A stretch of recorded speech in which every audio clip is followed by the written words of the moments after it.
Welcome back, everyone, to a new episode of Screenplay Rewind. I'm Jeff. I'm Ron. And what are we covering this week, Ron? We will be doing, Bobby, fret not, we will be doing your questions. I'm just quickly getting out the introduction to the movie we'll be covering. So, so don't hurt us. We are covering The Descent from 2005, written and directed by Neil Marshall, and we will be going into full spoilers. And I might even scream about some spoilers for The Descent 2 by the end of this podcast. I was actually going to be asking you about that too, because I have had you explain to me in the past what your severe issues you had with the sequel were. But now that I've actually watched the movie and have it fresh in my mind, I would like to talk about that because I was actually, if you still recommend watching it at all, I was actually going to be watching the sequel here soon. Just I'm even angrier. Kind of see. I'm even angrier than I was.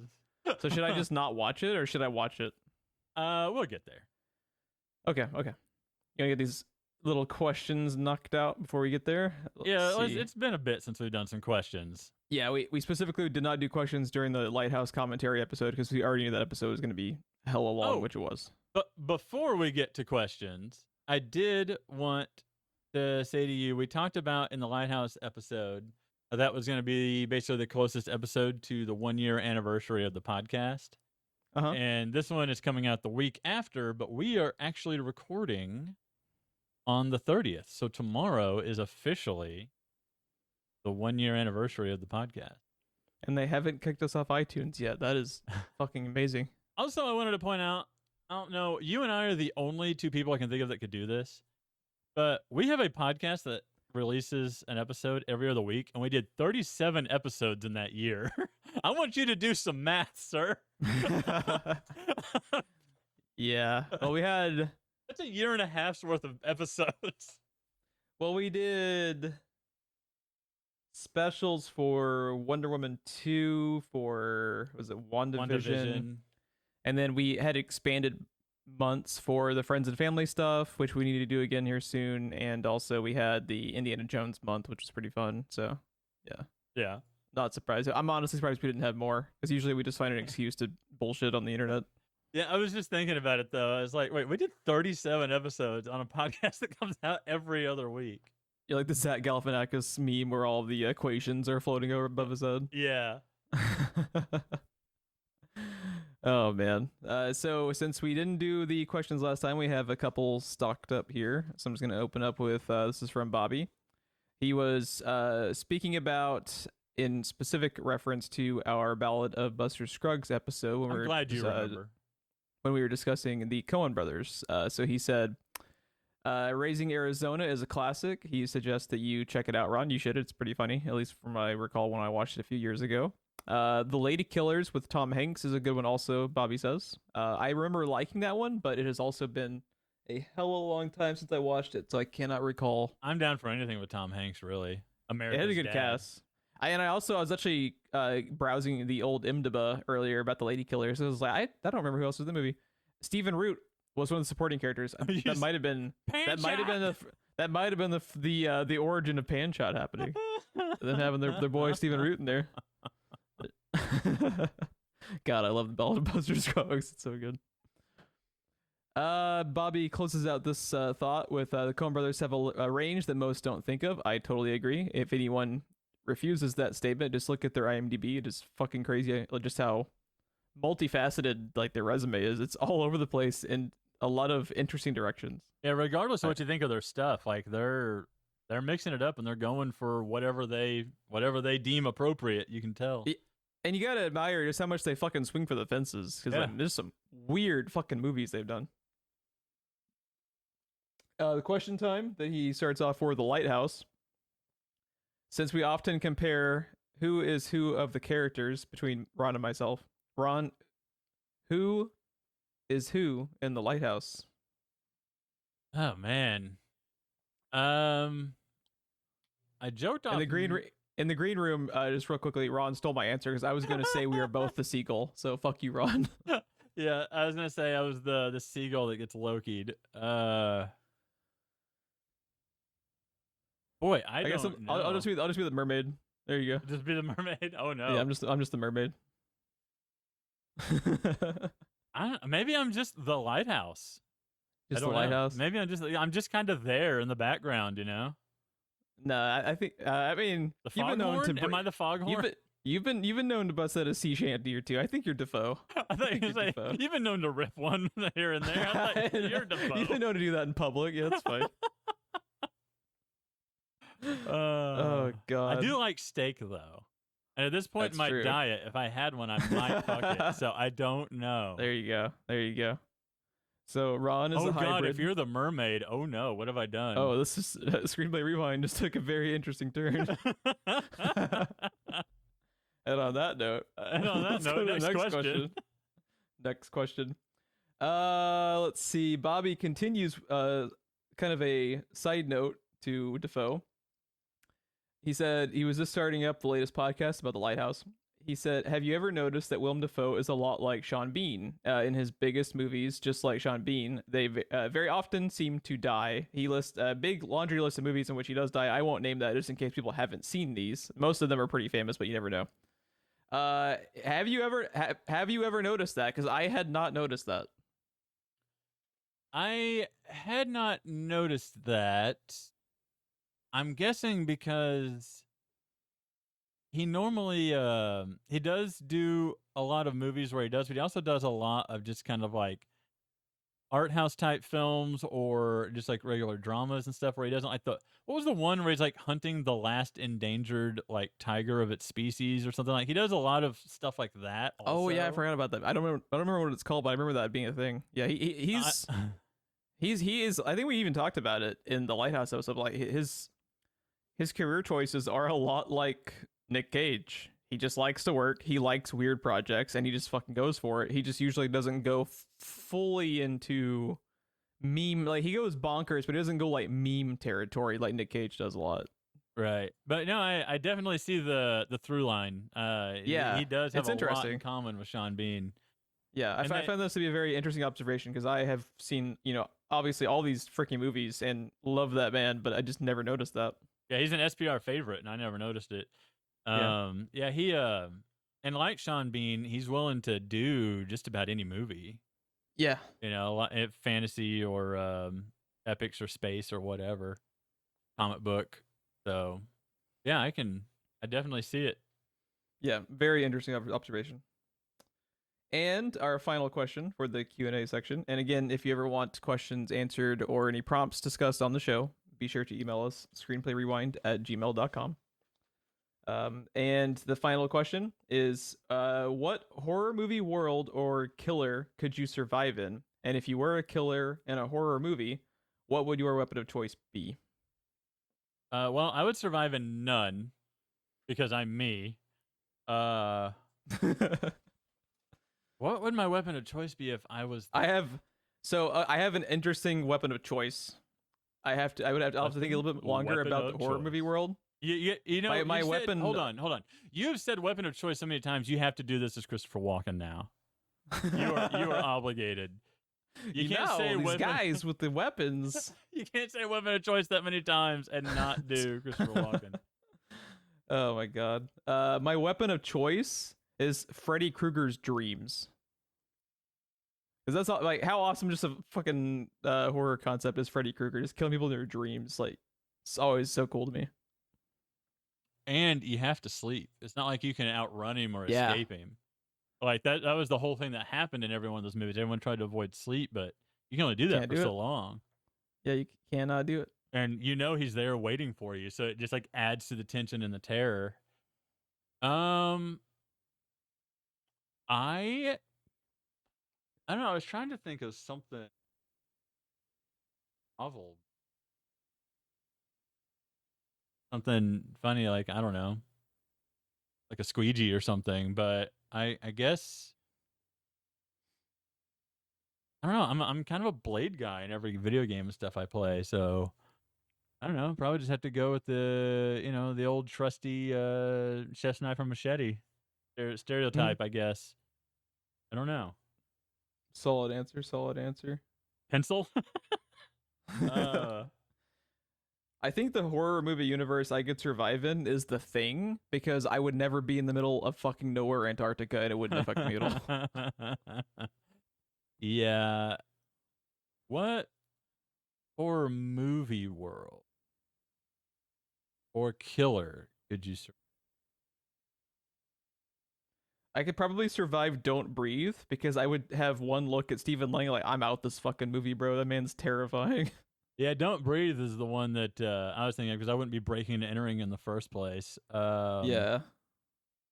But I feel like that's a cop out. I really should have looked at this before. I forgot all about the questions. I didn't look beforehand. I'm trying to think. Because, I mean, if you're going to count Alien, I would be the first one to get a face hugger. Okay, I want a sequel to Ready or Not where Ron is the person having to do the trials. Oh, no. I would totally fucking watch that movie. Yeah, I don't know. I'm not really a fighter. I don't think I think. I mean, we've established if you were in a horror movie universe, you would be the seagull in the lighthouse, and you would have been killed horrendously. Pretty much. Yeah, there you go. I think I would just. I don't know. I might even just off myself depending on what's happening. I don't know. I ain't about that life, bro. I gotta go. Yeah, I would see the fucking snake thing get you after you take off your helmet, and I'd be like, I could leave my helmet on, or I could just like kill myself. I think I'll just kill myself because save everyone the trouble. Yeah, I'm just gonna save everyone. I don't want to be a bother to anyone. Yeah, this monster is probably on a tight schedule. It's got things to do, places to be. You know. Yeah. On that happy note, I think that's all I got on that. And again, if anyone wants to throw in their response to some of these wonderful array of questions, I'm sorry. I'm sitting here laughing because I'm looking at the Google like suggested answers that you can reply with just with a single click. Sure. Yes. No. Sorry. Like I'm just thinking about like if I clicked one of these back to Bobby to this question. I'll do it. I just did it. There you go. I love it. The three like least useful answers you could be suggesting. Yeah, they're always so one of them generic. One of them was like a GIF that Bobby had sent, and one of the suggestions was like, "Thanks for the feedback." I'm like, okay, Google. Okay. Is that what that is? Oh my god. Do you want to talk about the movie we came here to talk about, though, bro? We came here to talk about a movie? Wait, that's what this show is about? What's a screenplay? I was always vague on that. Be kind, rewind. Exactly. When's the last time you heard that? Oh, shit. We're old, dude. A lot of people don't even like understand that reference now. I know. It makes me terrifying. Sad. Terrifying. The Descent, written and directed by Neil Marshall. And let's just really quickly break down Neil Marshall's. I think Neil Marshall is super underrated. I really like Neil Marshall. I was gonna say he's also responsible for one of our favorite movies that is in my list to cover on this show, which is Dog Soldiers, dude. I know, dude. I feel like 12 people have seen Dog Soldiers, and it's so good, so good. I actually think I like Dog Soldiers better than The Descent. I really like The Descent. I think I might actually like Dog Soldiers better. Just because Dog Soldiers is just... Dog Soldiers is more of a fun movie. The Descent is pretty oppressive. Yeah, it really is. Especially when you take into account I think you did full spoilers. When you take into account the original ending before it got just completely screwed over by the American version. The original ending is pretty fucking dark. Yeah. Also, just looking at I think Neil Marshall is a very underrated TV director. When you just look at just all of these very, very popular shows, Game of Thrones, Constantine, let's just Westworld, Black Sails, Timeless, Lost in Space. He has like a very wide range as far as being able to like adapt to their tones and stuff. And I think it kind of shows with his first movies being Dog Soldiers and Descent, just how drastically different they are in tone. Yeah. And I think that was actually in the Wikipedia, I believe it was actually one of the reasons he agreed to do The Descent, because he was asked by studios, to direct different horror projects after Dog Soldiers came out. People, that did see it, all 12 people that saw it liked it a lot because it's fucking good. And he was worried about being typecasted as just a horror guy, but, he looked at, this project and just like how different it would be tonally, and he agreed to do it because of that. I'm looking at his IMDb and I'm staring at this Tales of Halloween and don't know what it is, but I'm getting more intrigued the more I stare at this thing. Oh shit, is that a horror movie anthology? Because it says 10 stories segment. are woven together by their shared Oh theme my of god. Halloween night in an American suburb where ghouls, imps, aliens, and axe murderers appear for one night only to terrorize unsuspecting residents. You know, if there's one thing that's Jeff Crack for this show, it's anthologies, bro. I gotta watch this now. I'm gonna take a picture of this so I remember to fucking watch this later. Comedy is one of the genres listed, by the way. He's listed as a director, and he's listed as a writing credit as well. He wrote and directed Bad Seed is one of the 10 stories. Interesting. What did you think of his Hellboy, by the way? I actually liked his Hellboy too. Is that the Harbor one? Yeah. Yeah, I like it. I'm like, you and I are, I think, are the only people on the planet that liked it. Yeah. So I'm double checking the. Which is becoming a through line. I'm realizing with Neil Marshall the more we talk. I know it sucks. So he directed it. He did not write it. Yeah. But I don't understand. Like that Hellboy got like a very. I remember being surprised at who wrote it. Andrew Cosby. I'm scrolling through his other. He hasn't written much. He's written Hellboy. He created the TV show Eureka. There was something about it that surprised me. I'm trying to remember what it was. But yeah, that Hellboy movie got a lot of flack, and I don't really get why. Because I feel like if you're gonna shit talk that one, you kind of have to shit talk the Del Toro one, because you know, like they're more similar than I think people want to give them like credit for. But it's just people are kind of blindsided by Del Toro stuff because it's Del Toro. Yeah. Because like obviously the effects and like the practical effects work is a lot cooler in the Del Toro ones, I think. But that doesn't make the new one bad by default. Yeah, I think Del Toro automatically either gets a pass or automatically wins whenever whoever he's being compared to, because he's Del Toro. And I'm not saying that that's not earned in a lot of ways, but I don't think that because this isn't a Del Toro movie that makes it a bad movie. And that seems to be the way people come across when they talk about that Hellboy remake. And I mean, I've seen there's 3, right? Total. 2 of the Ron Perlman ones, and then the one David Harbour one. Yeah. And I've seen all 3 of them, and I like all 3 of them. Like, I've got no problems with any of them. But I actually like the Harbour one better than the second Del Toro one. If I had problems with any of them, I have issues with the second Del Toro one. I just found it kind of mediocre. I thought the Harbour one was funnier and more entertaining than the second. I probably still like the first Hellboy. The first Del Toro one the best. It's been so long for me, I can't really get specific without going back through them. It's been a long time. But David Harbour and Ron Perlman are both great picks for that character in different ways, depending on how you're wanting to do that character, because they both have the chops and very similar personality, but David Harbour's personality, he is really good at being very serious in comedy, almost on a Leslie Nielsen level. Yeah. With like his line deliveries and stuff. And Ron Perlman is just great at being a badass and a smartass in a really, really good, convincing way. Like, you believe him. Where's my goddamn shoe? Yeah, like you believe that he is the badass that he is portrayed when you see him on screen. Whereas David Harbour is really good at, I don't know what to call it. He's not the straight man. He's not, like a clown. But speaking of, if people don't realize just how good David Harbour is, look up the Saturday Night Live sketch for Grouch. Oh my god! So much. Watch the Joker trailer first. I think it's the first Joker trailer, then watch Grouch. It's fucking genius, dude. Oh my god! It's one of the best sketches that they've ever done. How does that make you feel? Grouchy. Yeah, that'd be an interesting. Smearing trash on his face.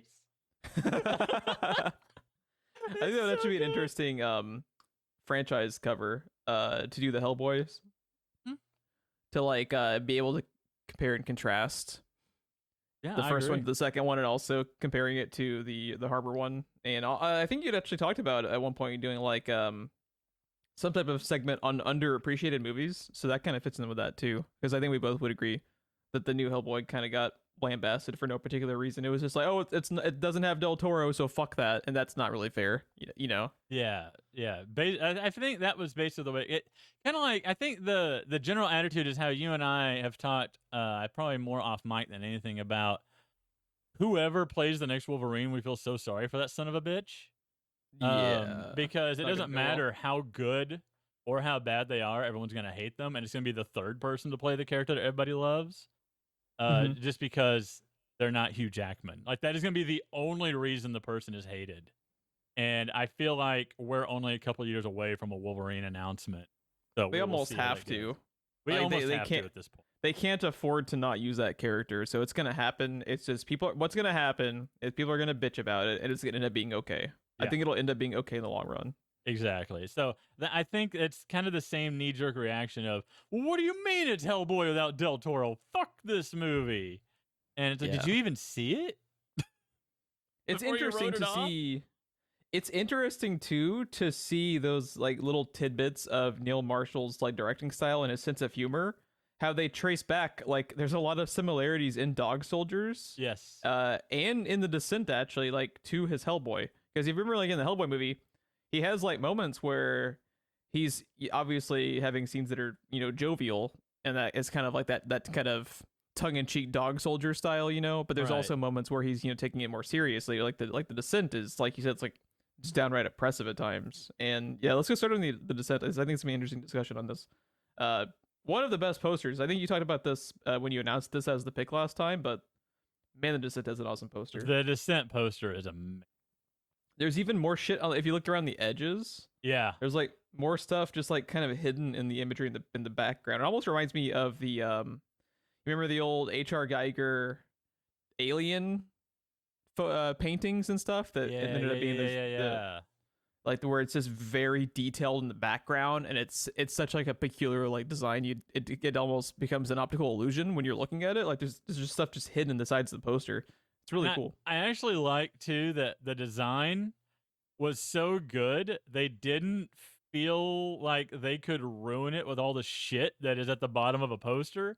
So it becomes a border around the outside that just rotates around the outside of the image because they didn't want to just dump everything at the bottom of the poster and ruin it. Mm-hmm. Uh, It's funny. I think you had talked too, and I want to talk just a little bit about like why you decided to pick this. I think you'd mentioned about like just you wanted to like dive into the claustrophobia, and I think this is a great pairing for a double feature with The Ritual. I think this movie has a lot of similar DNA to that movie. It's got a lot of very similar DNA to it, and it is the best Tomb Raider movie I've ever seen. I think. There's so much to like there's so much goddamn Tomb Raider. They have a joke about it reference. too. Yes, they have a direct reference to it. And man, just like those. There's so much imagery where it's funny. It's almost like the goddamn new Tomb Raider games had visual homages to The Descent, which was doing homages to Tomb Raider. It's so weird. The climbing axes over and over. Yeah. I can't see those and not think of those new Tomb Raider games. Well, I just can't. It's even the way like Juno is dressed is very Tomb Raider-esque, like old school Tomb Raider-esque. And just the fact that they're always, just surrounded by these puddles of gunk, and you just know they all need to get tetanus shots and shit just like fucking immediately. It's there is a moment about halfway to 3/4 of the way through the movie when Sarah comes up through like that water that's all in gore and everything. Oh, it's so gross. I think that is directly referenced by Shadow of the Tomb Raider, because there is a moment when Laura just kind of snaps the same way Sarah does, and it's when she thinks Jonah is dead and there's this fucking gunship bearing down on her and a whole army bearing down on her, and she falls into this water, and there's this very Sephiroth-esque shot of her coming up out of the water, and her expression is just gone. She's just blank expression, staring forward, and then just out and out knifes the guy like it was nothing, takes his gun, and then it gives you control, and you're just in this like fugue state, taking down this gunship and everything. And that popped into my head the instant she comes up out of that water covered in gore. And that is also the same moment where Sarah snaps and just starts becoming a fucking Wendell killing machine. Yeah, it's an interesting turn when she just basically snaps. Yeah, and I was just like, oh my god, Shadow the Tomb Raider like was directly influenced by the thing that is trying to not be Tomb Raider. Like, what is happening? Yeah. So we talked a lot about Neil Marshall. Let's run down their cast too, just to round out the preamble. So Shauna McDonald plays our lead Sarah.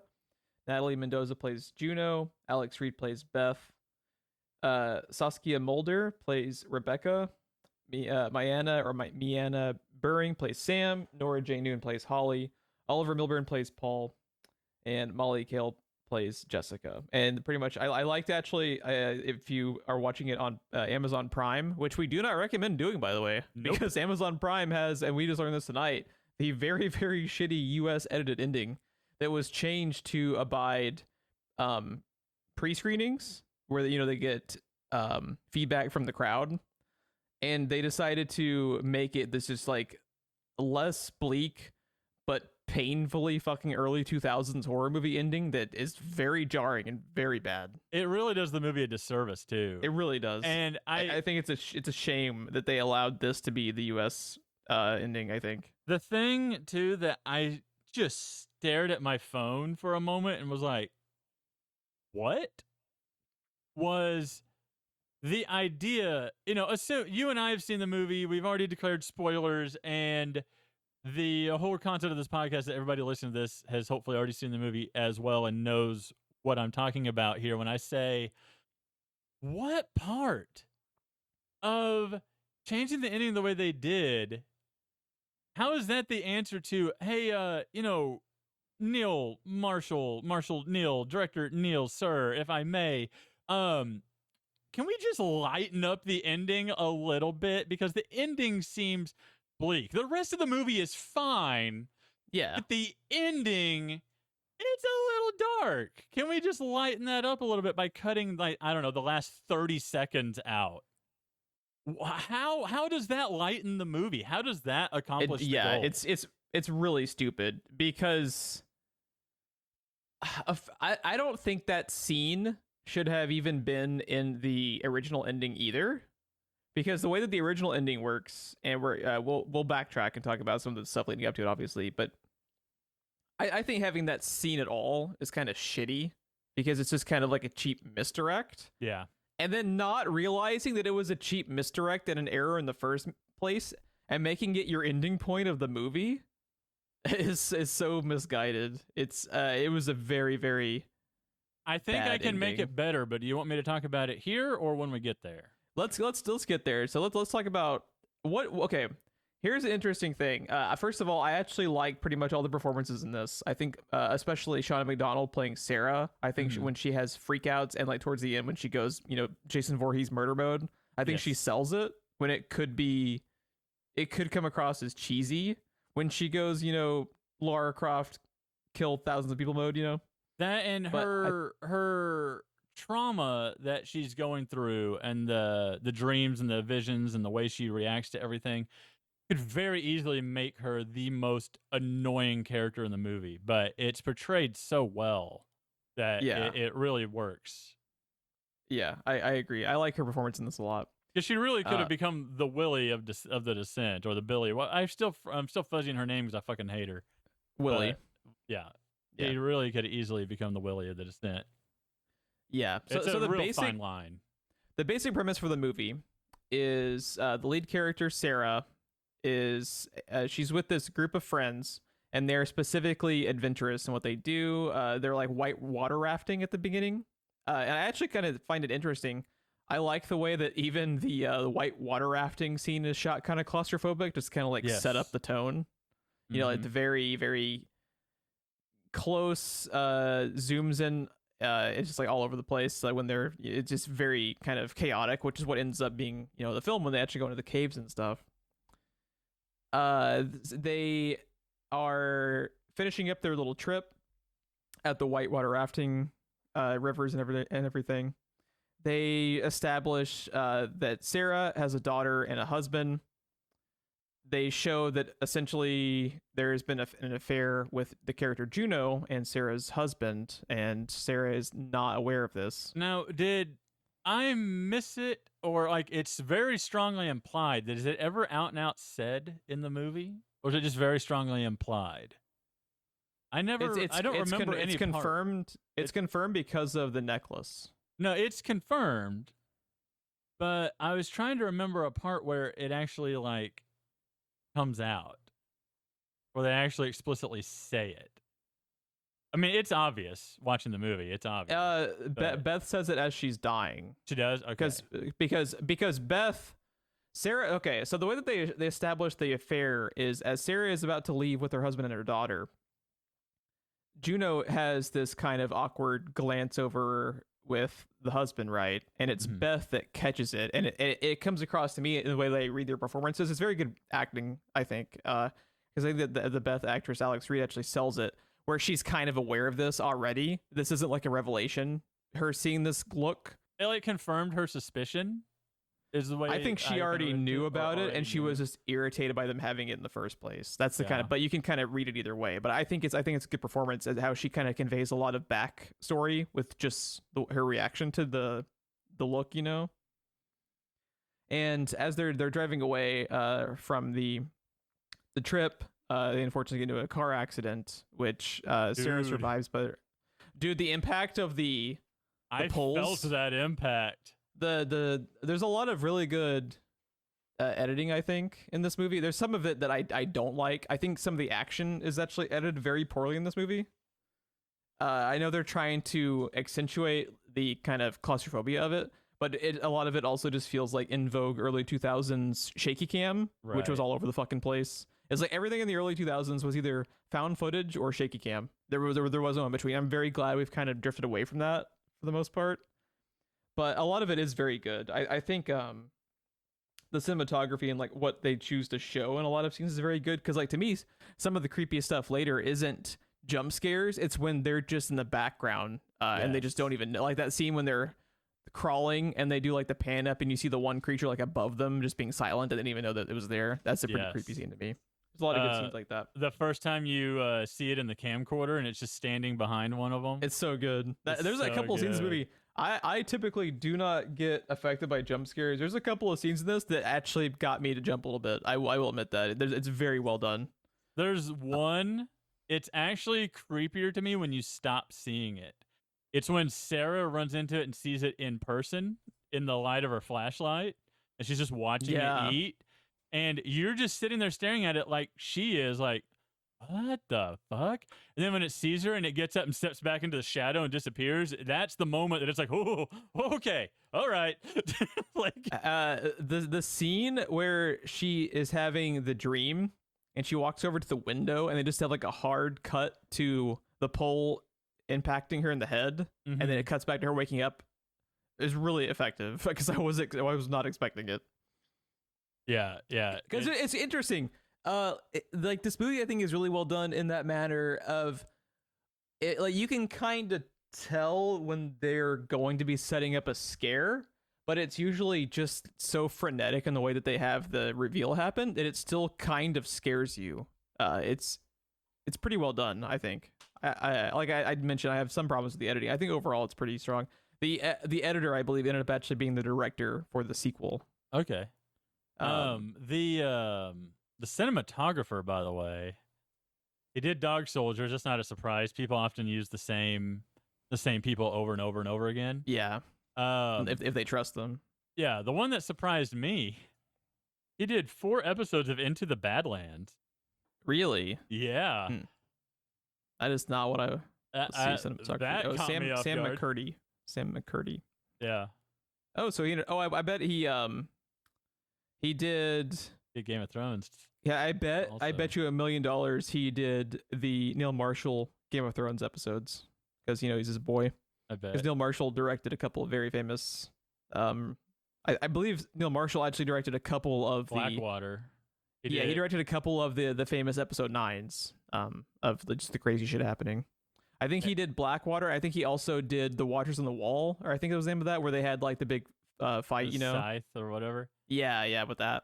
I think he did that too. The shot, I think the best shot of the entire movie, by the way, is that awesome angle as she's about to escape at the end, and she's just like ascending the pile of skeletons. Oh, it's so good. It's so good. It's so good. It's framed so cool with just that, and it's only lit by the single beam of light through the hole in the ground. It's so good. It looks more like a cutscene in a video game than anything. With the lack of background and everything, it's so good. It's a gorgeous shot. Oh my god, so good. So here's just a question. So the basic premise for this intro is Sarah is obviously distraught. You know, she's lost her entire family. It's 1 year later, and they're having kind of like a friend get together with, you know, the characters you've been introduced to already in the introduction, as well as a handful more, essentially to have, you know, cannon fodder later for, you know, because you want to be able to kill characters in a horror movie without killing all the main characters immediately. So you're introduced, I believe it is, it's the main three of Sarah, Juno, and Beth in the intro. We're introduced to Sam, Holly, and Rebecca as three new people that join the movie kind of, like the 20-minute mark after the intro has happened. I think it's like 23 minutes into the movie, we've already descended into the cave, like the entrance of the cave. Like it gets going. Yeah, it doesn't mess around. So it's pretty soon that you're introduced to these characters. Just when you see just how kind of like what she ended up saying, that they're 2 miles deep. Yes. And can we just talk about how like insane cave diving is in the first place? How did you handle the literal claustrophobia stuff, Jeff? Oh, dude, when she gets claustrophobic, right? I'm very claustrophobic, and when she gets stuck, I can handle the monsters, man. Like it's fine. I've seen a million horror movies. I can take a window. It's fine. But when she gets stuck in the little corridor and it starts collapsing, that's the part that I'm freaking the fuck out over, man. I can't. Okay, so how did you feel about that? That whole moment, the way that was done? I'm curious. Because I could see you either really liking that moment or thinking it's kind of cheap the way that shot at the end is. I think it's very effective. I think... Because the first time, you know, when she first gets stuck, it's like it's her just panicking. Nothing has actually happened to her yet. And then as she's getting unstuck and you see the rock slide and everybody just freezes, and then everything actually starts collapsing. Like, oh Jesus. With that first shuffle of the rock collapsing, and it collapses a few inches and then stops, and the way they just I think the acting really sells most of this movie. I think a lot of this movie on paper could have, you know, been presented a lot worse in a lesser directed movie and a lesser acted movie. I think the actresses really sell just the claustrophobia of it. I like how they start to kind of freak out, and you know, when they start turning on each other, especially the two main characters later on, you know, it's a little, it can be considered like a little bit over the top, but I think for the most part, leading up to the ending, I think their reactions are pretty realistic, which I like. You know, there's not, you know, someone going full Willy mode and just being annoying. You know, they're not reacting unrealistically to it. I think it's actually pretty well written and acted in that regard. Yeah, I think everybody's reactions to everything is pretty defendable. Like I think anyone in these situations are going to react basically the way they do. But dude, one of my favorite things in a movie is when the characters in the movie and the audience watching it reacts the same way at the same moment. Yeah. And when that rock slides and they both freeze and just stare at it without blinking, without saying anything for a moment, and they're just like, and just stare at it, like that's my reaction every time I've seen this movie. It's insane, dude. It's center frame, but you're not paying attention to it because it's not doing anything. Sarah's on the left. I forget which girl it is that's on the right. And the rock is center of the frame. And they're having their conversation. She's trying to talk Sarah through getting through this cave because she feels like she's stuck. She's not stuck, but she feels like she's stuck. So she's panicking a bit and she's trying to calm her down. And then and you're like, oh shit. Yeah, it's really well done. And I Yeah. think most of this was all they pretty much had to be like created sets. Like just the set design is really good. They sell this as a cavern. Yeah. I never feel like it's a studio at all. Some of the shots have to be in a cave, and then some of it has to be soundstage. Like there's just no way Yeah. around it. The fact that you can't really tell when those happen is Yeah. pretty good. Especially look, this is a 16-year-old movie. This doesn't feel that old to me. Like this feels more like something that would have come out like 5 years ago, like from like A24 when they kind of had the horror renaissance over the past few years. What it kind of feels like to me now, 16 years ago it wouldn't have. But the way it feels to me now is like it's got kind of the look and feel of like a really good like Netflix original movie. Whereas I remember this coming out like 2 theaters. I was working at a theater at the time. And like I just remember this movie, like I've never seen anything so dark. I've never seen a movie so literally dark, yet I can see every detail of everything that I need to see. Like I'm not missing anything about how dark the screen is, but the screen is so utterly dark. So you can imagine being in a movie theater with the lights down. Man, I wish I'd seen this in a theater. That'd have been awesome. Like, think about that. Did that cross your mind at all when you're watching it? Think about how dark this movie is. Have you seen a movie as literally dark as this is? Coincidentally, when I was watching it, I didn't have that thought, but my first thought of it in that aspect was the next time I buy a TV, I plan to buy one of the OLED ones. Yes.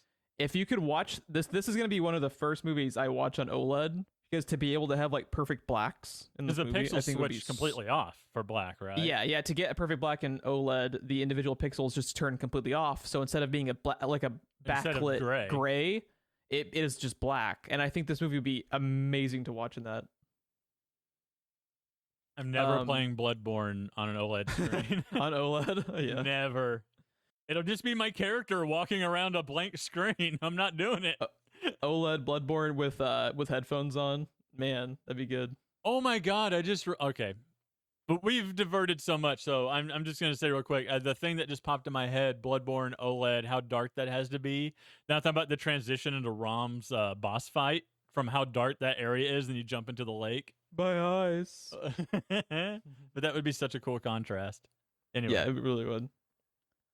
The elements. What are your thoughts on the whole Sarah Juno thing? Because I'm kind of torn. Because it ends up kind of being almost like the theme of the movie, I guess he's trying to get across. And that in a fucked up situation, people can be even more fucked up and evil, than the creatures. I think that's kind of the theme, but I think it's kind of shoehorned in almost, which is weird because they established the fucking affair like immediately, but when the movie becomes about the affair and the tension between Sarah and Juno instead of the creatures in them, it feels kind of like almost like he had conflicting core concepts. I don't know if that makes sense. Do you kind of get that at all? Yeah, it almost feels like, to me, this movie started out with maybe having the suggestion of a monster and not actually having a monster. Yeah, and it was just their conflict instead of being supernatural. Like, it's their paranoia tearing them apart. And, like, because the beginning of this movie, after they realize they're stranded, has a lot of shadow play. Like, when Sarah is panning the flashlight and there's that one shadow, and when she pans back, it's gone. Things like that. It's got a lot of that type stuff, which works really well in a monster movie. But like you said, the dichotomy and the relationships and stuff between all the characters, it feels like this started out as a different movie, basically. You almost almost what it makes me think of is he had this script, right, or this like concept of needs the more affair. Monster, says the studio. Exactly. The studio, and they're not wrong, because the horror movie with like the creatures can sell more and is more marketable than the kind of like family drama. And now I would probably personally almost prefer. Now the creatures in this movie, by the way, we haven't talked about them much. The creatures in this are fucking awesome. Like the sounds they make are cool. I really like their design. I think the way they're lit makes them head twitching that they do is just so unnerving. It's really cool. I think their concept is very cool about how they're prehistoric cavemen that just never got to the surface, so they're just perfectly adapted to live down there. And I think it's really cool detail. This is something I found in the wiki that I thought was super cool. And one of the reasons I like Neil Marshall. So Neil Marshall, when talking about the creatures, he first chose them, to instantly, he didn't set them up to just be your kind of prototypical creature of them all being men, which a lot of horror movies kind of go down that route, right. And the fact that he has, he shows the woman, they're very feral and they're creatures, but they're a species that kind of makes sense. It's not just kind of this very, very silly concept of just these, male creatures, just living perpetually. It's like a little society almost. It's kind of cool. Right. It's a very feral, vicious type of creature, but they make sense. They're real. Like it's the reason I keep calling them Wendels is because what it makes me think of is the 13th Warrior.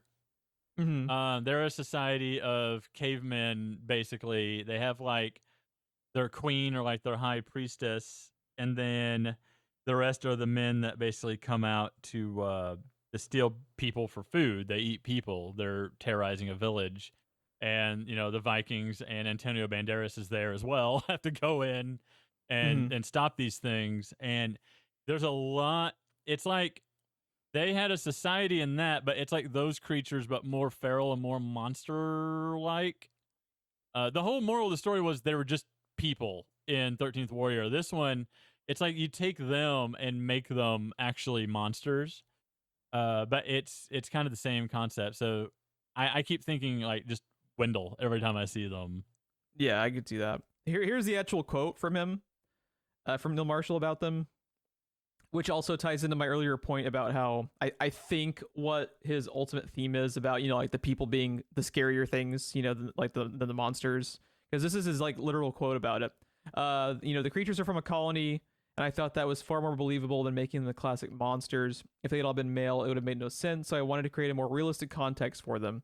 I wanted to have this very feral, very primal species living underground, but I wanted to make them human. I didn't want to make them aliens because humans are the scariest things, which totally ties into the kind. Because what's interesting to me is, and I really, really like this movie, but I do think that disconnect between what, like you said, I think you hit the nail on the head, about it being originally one thing that was then turned into what it became, kind of retroactively turned into a monster movie instead of just being the character drama.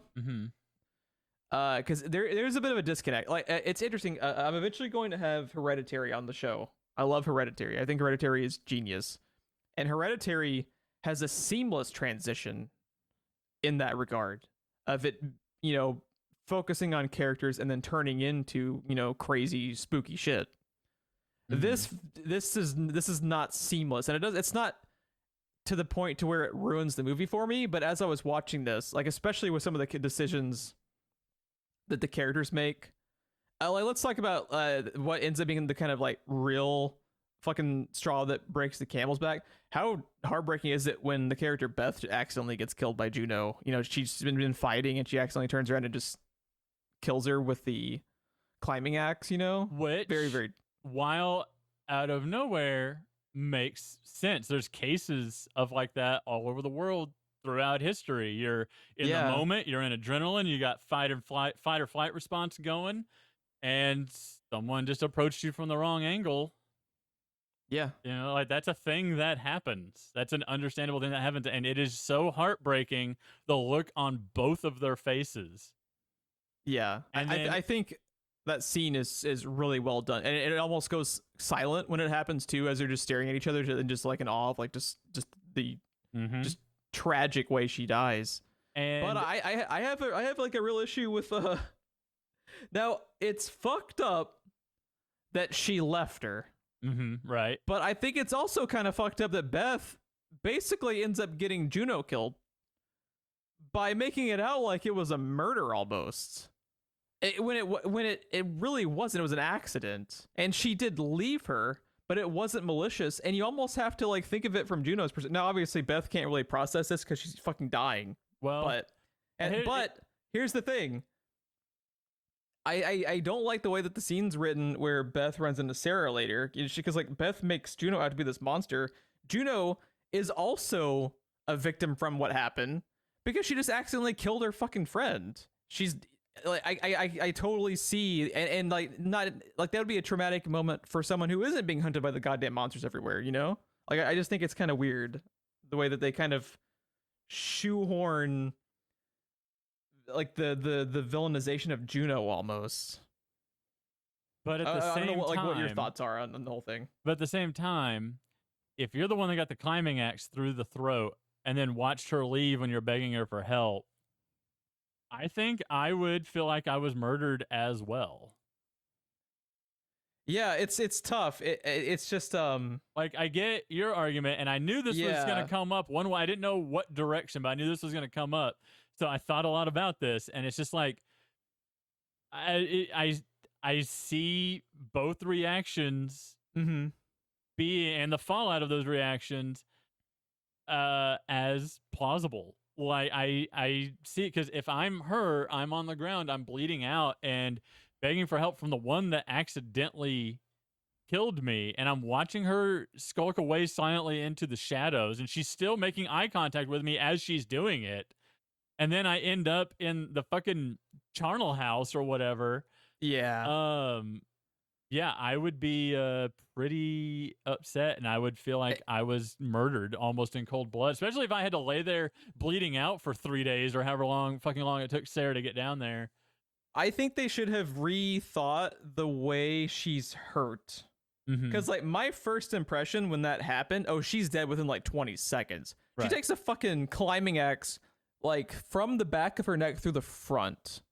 And ostensibly she ends up being alive for like at least a couple of hours after that, you know? It's kind of weird. I think it's just like a bad combination of sequencing for it. Maybe if they, you know, because it takes so long, you know, it's not like she got, you know, hurt in the stomach or something where she could, you know, like live. What's your opinion on that? Like, I feel like she should have been fucking, because part of the reason I think Juno leaves, and I would kind of believe that too, she's going to die out in seconds, not like 2 hours from now. I think and she's just processing like just the grief and like the trauma of and accidentally killing her friend. Not like bailing on her, just that she killed her. What it says to me is that they couldn't figure out a way to have the accident happen but still leave her in a condition that she can't like call out, because that one movement takes out the character with the accidental killing but also leaves her like unable to like call out to the others who are not that far away. Yeah, that makes sense. That was the only thing I could come up with is they were struggling. But I mean, it's a cave. I mean, she could injure her mortally, and then she steps back away from Juno through a hole or something. Like there are things that maybe that's how she ends up in goddamn Elephant Graveyard from Lion King. Is she falls through a hole? It's that charnel house, like you called it, is crazy. I just think I think what fixes this is the scene of Sarah running into Beth needs to happen a lot sooner in the edit, I think, because it's a long time in you know, there's several sequences that happen. Now that's an interesting jumping around point. That's an interesting point because we don't know what happened in the editing room either. This could have been an earlier sequence that got moved back. True. So because Neil Marshall wasn't, you know, in a position where he could really fight back. You know, that you're kind of at the studio's whim at this point. Movies are made in the editing room. So, and again, this sounds like I'm being like hypercritical. I really like this movie. I think it's very good. It's just there's a couple of like, I almost wish they had not hedged on making it character drama versus horror. I wish they had just fully committed to one or the other, and I think the movie would end up being better for it. It's also because I think this movie can totally work without having this entire angle. I think if the because like what's interesting is you already have enough like character empathy going on for just the character of Sarah losing her family. There doesn't necessarily need to be like a subplot with them, because it ends up almost being like he's wanting to have his cake and eat it too, with making the movie be about Sarah and her family while also making it be about this kind of like antagonistic relationship between Sarah and Juno. Because I think that the way that Sarah kills Juno is also incredibly fucked up. She doesn't kill her, but she basically kills her. Like, what are you? And now she's also just completely fucking snapped and has been in murder mode for 20 minutes of the movie. But what are your thoughts on the way that Sarah screws over Juno at the end?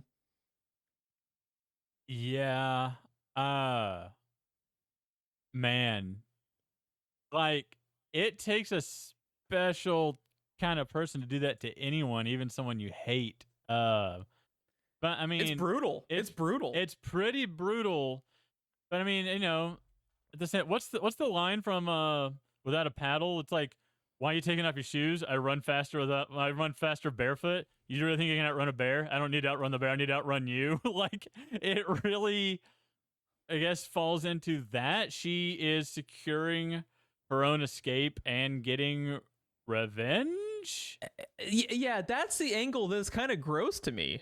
Yeah, because the way that it's shot is they make it all about the affair, because and it's also partially to have it as like the official confirmation for the audience, but they have her so the way that she finds out about this is not only does Beth tell her as she's dying, which is also a fucked up thing to do, but she Juno has a bracelet or necklace. I think it's a necklace that says, "Love each day," I think is the quote. Uh-huh. And this is something that Sarah had talked about when they first grouped up all the girls at the cabin, about how she said her husband Paul had always said to love each day. So this confirms the affair. And it is a betrayal. It is fucked up to have an affair with your best friend, but I don't think the maiming in the creature cave is like a proper response, because like you said, it almost makes it to be like this like grand stroke of revenge, which feels kind of gross to me, and makes me kind of dislike the character of Sarah a little bit at the end, which is weird because she's been basically the protagonist, but then that's also in retrospect the kind of theming he's going for, but it's not like properly portrayed all the way through, so it just kind of ends up being this like really brutal fucked up moment that comes out of almost nowhere for me. So okay, here's my thing. If we're going for humans are the monsters all along type of story, the only thing that makes the act of maiming Juno a heroic thing is the movie portrays it as a heroic moment for Sarah. The only thing that makes that work is if they wanted you to see that and feel the way you feel about it, but didn't do it in a way that comes across. Yeah. And I am giving all kinds of slack here in saying that, because that is all conjecture. But the only way that I can see anyone finding that as like a heroic thing to do, to kill your best friend to secure your own escape because of an affair, is that you are supposed to see that and just kind of be like, but the movie doesn't do a good job of saying you're justified in feeling that way. It feels more like you're supposed to be rooting for Sarah. Yeah, and to the credit of the movie, it does make it a more interesting talking point in how it is kind of out of the norm, to have your protagonist become this, very the villain, very, very shady character by the end of it, and it's cool. Man, is it fucking undercut by the American ending? It does no, like you said, does no fucking favors in this movie. That American ending is hot garbage. It's bad. So this is a weird time for movies, and I think that's a lot of this movie's issues that we're coming to, because this is 2005, and especially in the early 2000s, we were still making 90s movies, but we're trying to learn how to get away from 90s movies at the same time. And I think we kind of do that in the 2010s. There's a lot of stuff in the 2000s that still kind of feel like a 90s movie or feel weird in the way they're made. Yeah. Because like this movie has a lot of 90s movies concepts in it, but a lot of stuff that we're seeing with filmmaking today also at the same time. It's like this weird transitory time in the 2000s. And I think that's a lot of what we're picking up on. But the thing that I found interesting, and I've been waiting to see if you mention it this whole time, the reason I brought up, the reason that I felt like it feels like it started out a different movie. And then they're like, needs more monsters, 2 scoops of monsters in every bowl, is the parallels between the beginning, like the first half of this movie, and The Thing. The score is even very John Carpenter-esque on top of it.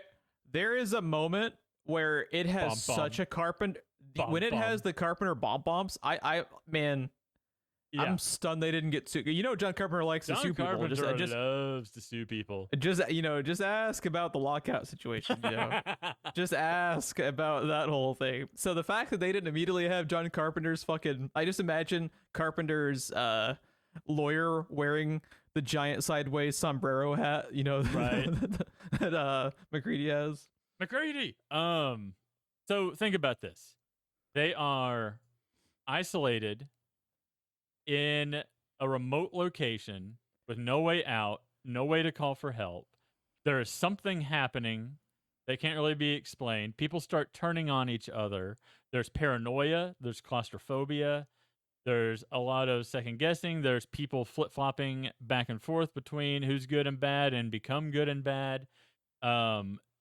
There's a lot of DNA from The Thing in here, but instead of Antarctica, we are in a cave 2 miles underground. Mm-hmm. Yeah. And I feel like at some point, studio was like, okay, but where's The Thing? Yeah. And that's where I think you're absolutely right. Movie.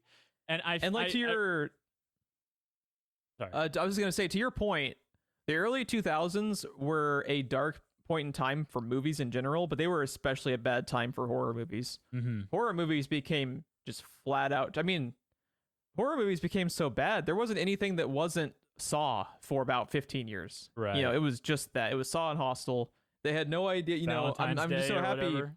I'm so happy to live in a time now. We were in the past 7 years, last 7-8 years with A24 and with Blumhouse, you have stuff like Sinister and The Lighthouse and The Witch and Hereditary and just all this like really cool 70s style of horror that's very character driven, like The Ritual, really good stuff. Because like this movie feels like a beta test for something like The Ritual, which I think The Ritual knocks all of the and like how we talked about how this feels disjointed and how just perfectly executed the transition in The Ritual is, from the character drama, the way it integrates with the monsters, and it just feels so fluid.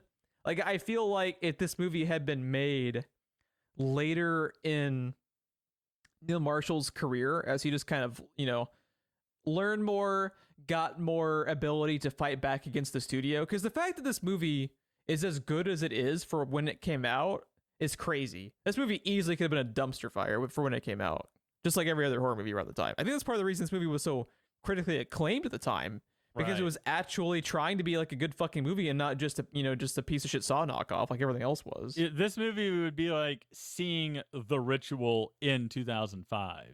Absolutely, yeah. Basically.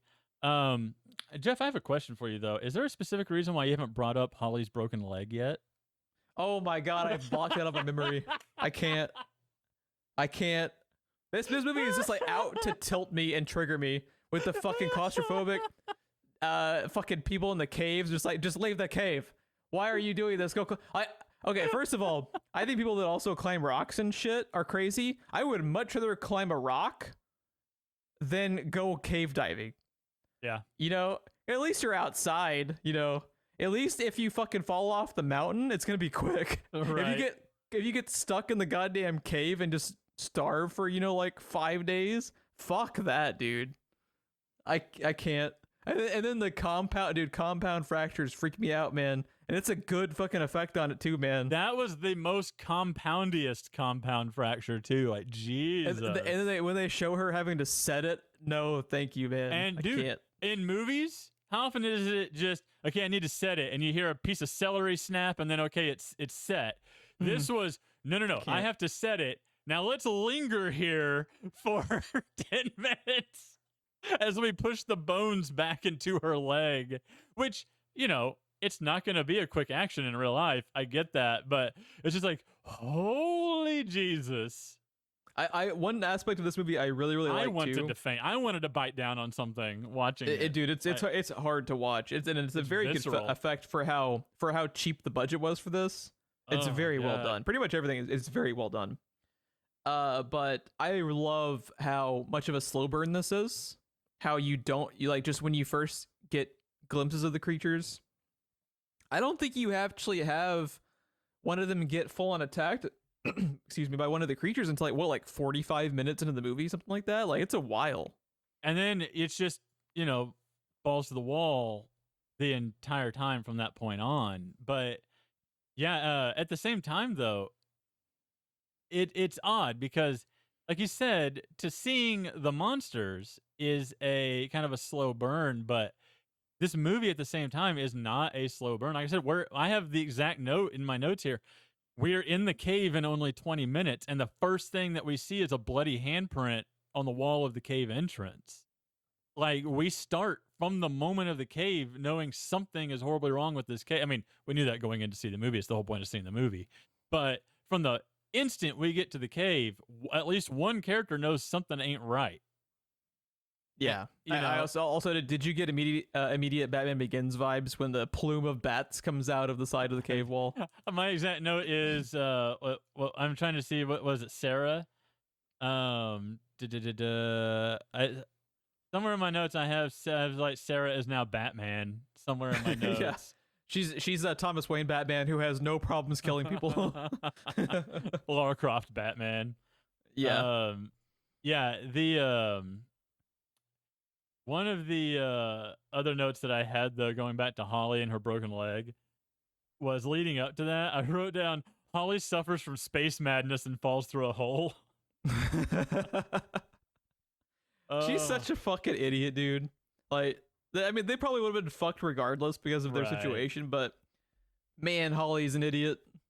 Let's just yeet full speed down the goddamn cave. What's the worst that could happen?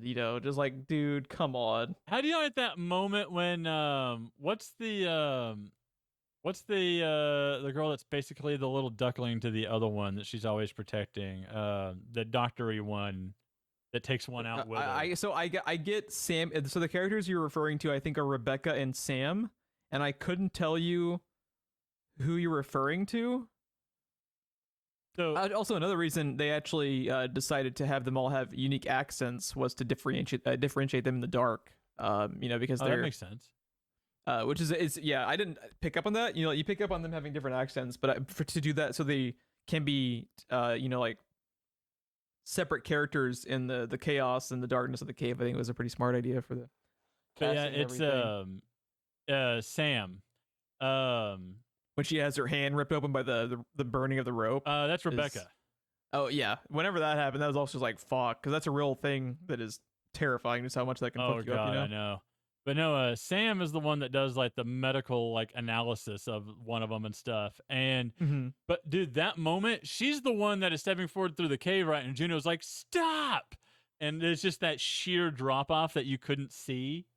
Oh, and she's like one step away from it. Mm-hmm.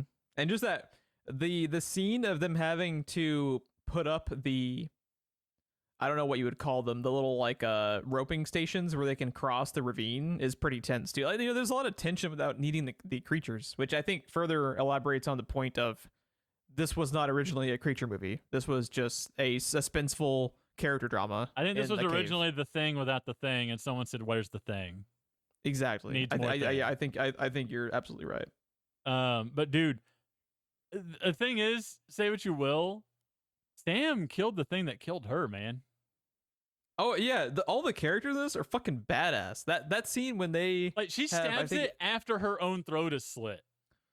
yeah, they're all hardcore. When Like her fucking when reaction is Juno, pure, "Oh fuck you, killing me," and then stabs it and it falls. yeah, Yeah. or like when Juno goes and just fucking Jason Voorhees neck snaps Oh, that dude. one. Well, when they first get attacked in the nest or whatever you want to call it, everyone is running and being beaten down by them and stuff. Juno takes on like two of them and wins, and then like a third one comes up and she takes it on. And it's like, God damn, Yeah, Juno.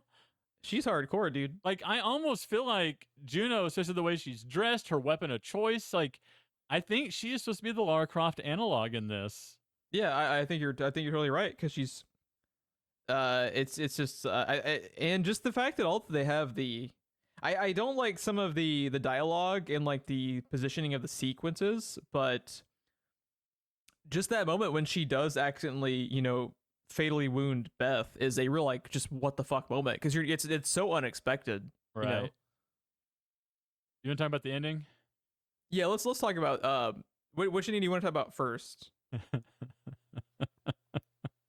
I don't even know. I don't even know. When I watched this originally, I want to say it was on Netflix and it had the original ending. So you were really because you didn't know the American version existed. Okay, so the last time I watched this movie, when did you first watch this movie originally? Oh, probably 5 years ago. Okay, so the first time I watched this movie was probably about 10 or 11 years ago, so I don't know which ending I saw, but I can almost guarantee you I saw the original ending, the better ending, because if I had watched this in the American version instead of just that really shitty ending, it would have stuck in my brain. Right. And the fact that it didn't, I think I saw the original ending. So the difference is I don't even really know where to begin. So all they do is shave off about a minute, right, of the tail end of it. Right. So the kind of like final sequences of the movie is them cutting through, they're fighting off as many as they can, but then, Sarah catches up with Juno. Sarah very, very brutally maims Juno. It's so brutal. She was like through the side of her knee, I think, or like in her thigh. I forget. I think it was her calf. I think it went through her calf. Yeah, she uses one of the hiking axes to maim her so that she can have time to. And the thing that is tragic about it, we haven't talked about, is Juno went back for her. Desperately wants to save Sarah throughout the whole thing. No matter what happens to anyone else, she has to save Sarah because of her own guilt over the affair, I presume. And also her guilt of having killed and not been able to save Beth. Right. Because it was right after that. Because even before that, it's like, where's Sarah? And then she kills Beth, and then she's like desperate. Like she knows the way out, and she holds that information hostage to find Sarah. Yeah, and it's also kind of fucked up about how like Rebecca and Sam are just like when they hear Sarah scream in the distance, and Rebecca and Sam are just like, oh, she's fucking dead. They don't even make an attempt to go back. It's only Juno, Yeah. It's fucked up. So it's profoundly sad when she gets the axe, like literally, and the just dead-eyed stare that Sarah has as she does it to her. And like I said, the movie portrays that to be a really heroic moment. But it's also weird. Like I don't know if it's really supposed to be. It's positioned at the point in the movie where a heroic moment would typically happen, but because they had that kind of little character redemption arc, like you said, of Juno going back to save Sarah, it just makes it's really weird. I think it's interesting to talk about. One thing that also changes the tone of that moment, though, is the change to the ending. Yeah, I agree. So let's actually talk about the ending. Because after she says that, she climbs out. Right, she runs down the mountain. There's their cars. Gets in the car, drives away like a bat out of hell. I guess literally. And then can't take it anymore, has to stop, pull over the side of the road, and just have that, like, finally gets to have that, oh my God, what the fuck moment, right? It's just, she hasn't had that. She's been in survival mode this whole time. She hasn't had time to actually process it yet. So she has those scenes in the fucking gore pit, man. Oh my God. When that one is like literally stepping over her and she can't move because they're only able to hear, they can't see. Right. There's a lot of very, very cool scenes of where they're just having to stay completely still, you know? Yeah, or just like her fighting the female one after killing the baby, when the baby jumps her. Yeah. After she Mercy kills Beth, and then there's the baby, and then that's when the other one comes. And that is another point that we should point out, is that part of the reason they both killed Beth. Yeah, part of the reason she snaps and part of the reason she becomes so savage so fast is that she had to mercy kill Beth. That would be it's Juno's fault. Yeah. Yeah. Depending on how you want to look at it, I don't know. They don't say it, but it's like you could make an argument that Sarah sees that she had to do this terrible thing to her friend because of Juno. Mm-hmm. But yeah, so she is having this very human moment on the side of the road. Semi truck blows by her, right, or something like that. That kind of snaps her back to reality for a moment. And then is that when we see the ghost of Juno in the passenger seat? So the truck goes past, and the camera cut back. She rolls out. She rolls down the window to puke out the window. Right. And as she's sitting back up, the camera pans up with her to reveal this like very grudge-looking Juno. And then Sarah screams basically at the camera, and the movie ends. And it is the most painfully early 2000s horror movie ending I think I've ever seen. And it's so bad. It's so jarring when it cuts. Now, because that's not the type of movie it is. It's not the type of movie it is at all. What this movie is, like to your point from earlier, this is a 2015-ish A24/Blumhouse movie. This is not one of those shitty early 2000s horror movies, but because of the fucking state of Hollywood, it fucking became one at the very end because of their really, really very ill-advised decision to listen to the feedback of the pre-screenings and fucking change the ending. Now, I get what it's supposed to be. I get why it's there. It doesn't mean it should be there. It's just because like it's her guilt over Juno all of a sudden, right? Basically. So what it is it's showing that even though she got out of the situation, she is now going to be haunted by what this horrible thing that she did to Juno. But now conveying that with a grudge-looking fucking Juno ghost is so lame and so over the top that it ruins the ending of the movie if you watch that version. It really does. Now, we haven't even mentioned the fact that like she's hearing her daughter giggle throughout the whole thing and stuff like that yet, because that's going to the birthday cake. The birthday cake. So she is constantly, pretty much every time she is either knocked unconscious later in the fights with the creatures or going to sleep when they're in the cabin. A parallel with Ritual with the goddamn alcohol liquor store. Right? I was thinking that too watching this, because the birthday cake thing, so she has this dream sequence where she sees, it's a very cool image too. All she sees is her daughter that had passed away. She sees her, she like typically hears her daughter like giggle, and then they show the daughter in just complete pitch black. And she is holding a birthday cake that says like, it's like upside down. I believe it says like, happy birthday, Jessica. And that's the name of the daughter. Right. And all that it's lit by is the birthday candles. And it's such a cool image. And it's such a cool, I love recurring imagery like that. Right. Like I said, my favorite thing in the Ritual was the recurring liquor store stuff. And just to never touch back on that by did you like say the ending now? The actual fucking ending. To never come back to that. I'm just listening to you get more angry the more you talk about it. To have your shit. And I'm not mad at Neil Marshall. I'm not mad at the fucking movie. I'm mad at the goddamn studio producers who just ruined this fucking ending hard. Can we just lighten this movie up? Oh my god, it's so stupid. How does this lighten it up? It doesn't at all, Ron. It's so bad. Worse. So, seeing Grudge Juno, which I'm going to go immediately change all my online handles to Grudge Juno. I think the podcast is now just Grudge Juno. That's the new area in the Discord, by the way. You need to make the new. I will do it right Juno. Now. So after seeing Grudge Juno, this snaps her awake, and she had fallen and hit her head and then gotten up and climbed out of the cave. Well, it turns out she had gone unconscious when she fell and hit her head and dreamed escaping. So all of this was another dream sequence that like she's been having throughout the entire movie. And I believe she doesn't move, right? The camera just starts pulling out. And as the camera pulls out, you see that she is basically trapped where she is. Like there's no way out.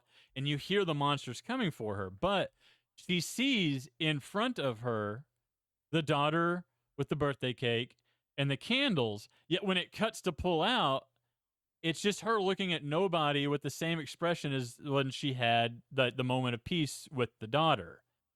The only thing and the lighting matches, and the lighting because matches. The lighting is now from the torch. It's so cool. It's so good. Cool. I'm getting chills just thinking about it. It's so good.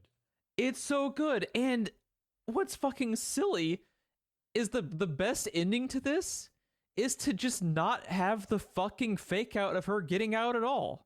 Yeah. It's not necessary. You don't need to drive home her guilt of Juno by having grudge Juno. I think it's kind of fucking obvious how fractured she is. Even if she got out, she's being even fucking more therapy. She's had to Mercy kill her like best friend and then fucking pretty much kill Juno indirectly. She's obviously traumatized. Just have her fall down while trying to get out and then have the birthday cake scene and then end. It's fine. Yeah. Like you said multiple times, the movie's fucking dark. It's okay to have a dark ending. It's so aggravating to me that they just, if I was Neil Marshall, I don't know how I could have recovered from that, dude. To put like all your fucking effort into that and then have that be the fucking ending, dude. Fuck that, dude. It's bad. But like for the first time the entire movie since the car crash, she looks like she's finally at peace, even with these things coming to bear down on her. That is the one thing I like. The other thing I like is she is just as bad as anyone else in this movie, and all the people become just as bad as the monsters, and nobody made it out. Exactly. That is a better like full circle like theme. Yeah, that brings it full circle. That brings it home. Okay. Now, the way I said I would have made it better earlier, if you mandate the dream sequence, if you have to have the dream sequence, no grudge Juno, just have the semi-truck run into her from behind, car crash all over again, and when it happens, she wakes up. Yeah, I like it better than the fucking grudge Juno ending. I still think the best ending is to just never have. I think the dream sequence fake out. I think you get one of those. You get one of those per movie, if that. Take it out completely if you can. You already used it.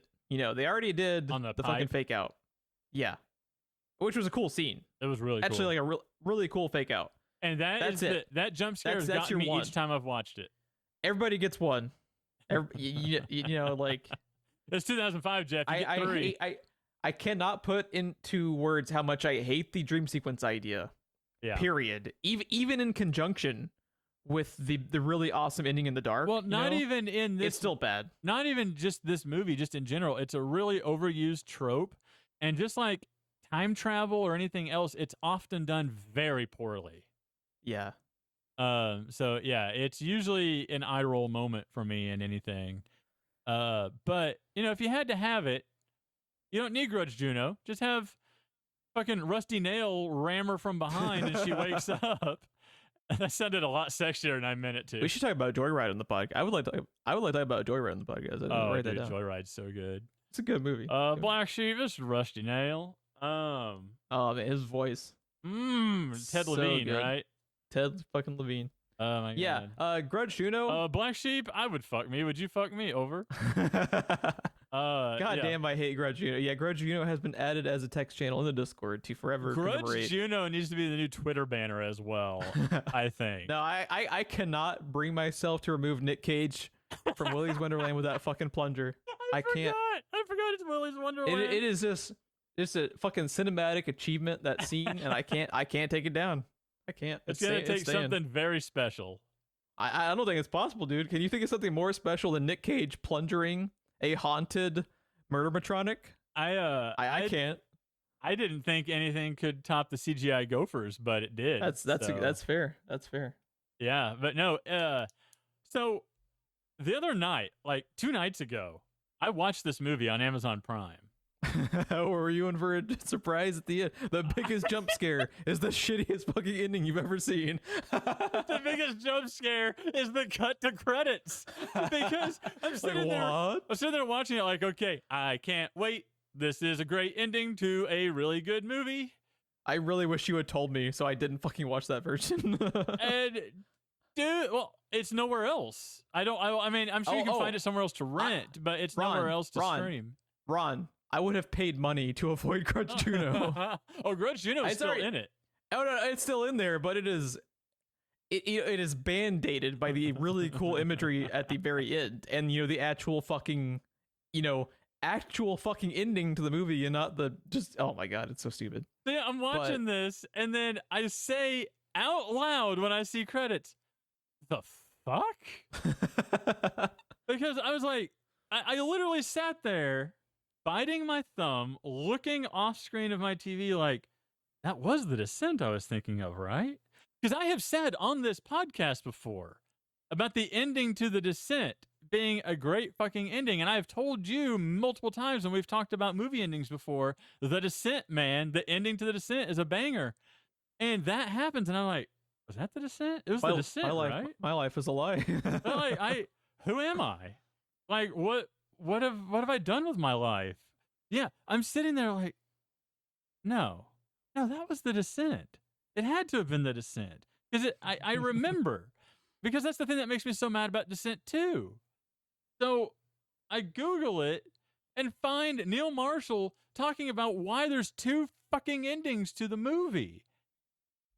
I had no idea. It was just a fluke that I happened to find what I consider the canonical ending. Oh, also, how fucking stupid is it for Amazon to have that version as the default on Prime Video? Yeah. That's some bullshit. Yeah. I could not tell you if the version I watched said like extended edition or director's cut. It doesn't. It doesn't. Like, I don't think they fucking, because it was just a difference in it being a UK release versus the American release. I don't think they're labeled differently. I think it's just complete fucking happenstance that you happen to watch like the better version. Now, my question to you, having not really remembered this movie and watching it again tonight, what was your take on the ending before I sent you the YouTube video? I had actually already found the alternate endings before you sent it to me, because I was doing the wiki searches and I saw the talk about the alternate endings. Because when I texted you and said, did you watch it on Prime? And you said yes, I was just thinking like, boy, I'm about to change your life. And sent you the YouTube. Yeah, I watched it, and I was just so irritated by the fact that they just destroyed this fucking ending for American audiences. Man, it actually made me angry. Before you found it, what was your thoughts before you found it? Because my thoughts was, the fuck? What was my thought was, it's so jarring and it's so bad. It's so abrupt.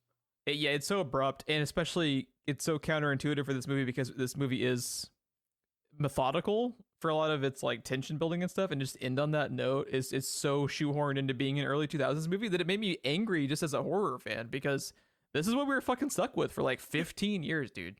Change the ending to be happier became chop off the last 40 seconds of the movie. That was literally all they did. It's no different.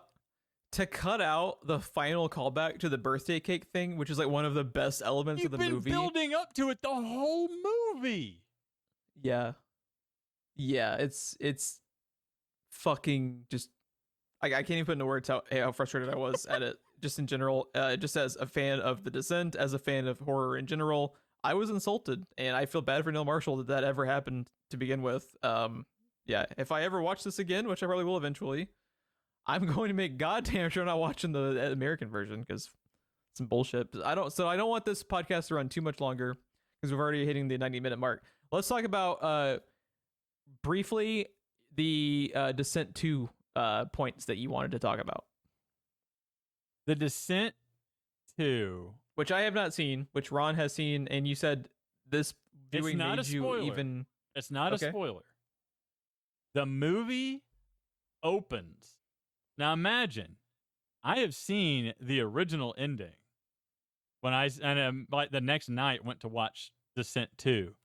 Okay. And the movie opens with a guy just driving down the road, and Sarah comes stumbling out of the woods and flags him down covered in gore. That's weird. So they just retcon the ending? That's how that movie starts. Not knowing that there's an American version where she, quote unquote, makes it out.